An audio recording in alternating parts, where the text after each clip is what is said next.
How fast will temperatures rise? A number of things can contribute to a very rapid rise in temperature, including the chance that the current El Niño will slow down over the next few months is minimal. Earth's radiation imbalance is very high. Antarctic sea ice extent is at record low for the time of year, as illustrated by the NSIDC image, and the fall in extent is particularly steep in December. Sea ice loss results in less sunlight getting reflected back into space and instead getting absorbed by the ocean. The impact of Antarctic sea ice loss is even stronger than Arctic sea ice loss, as Antarctic sea ice is located closer to the equator, as pointed out by Paul Beckwith in a video in an earlier post. A warmer southern ocean also comes with fewer bright clouds, further reducing albedo, as discussed here and here.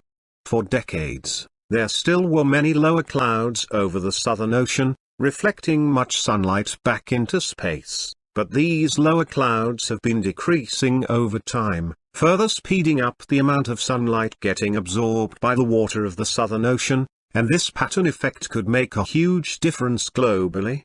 Emissivity is a further factor. Open oceans are less efficient than sea ice when it comes to emitting in the far infrared region of the spectrum.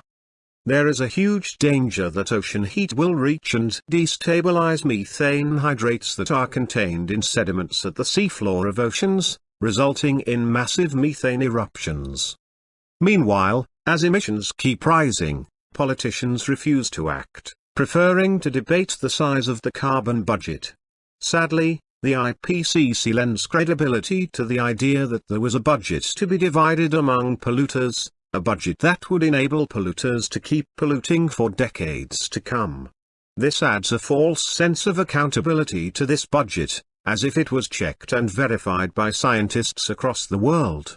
Instead, there is just a huge carbon debt that has to be removed from the atmosphere and the oceans.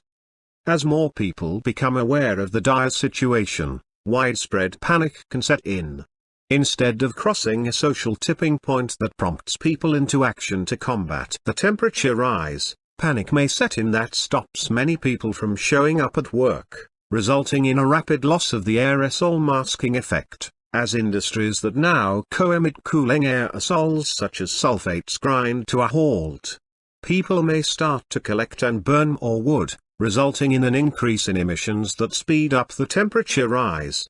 As temperatures rise, more fires could also break out in forests, peatlands and urban areas including landfills and waste dumps, further contributing to emissions that speed up the temperature rise.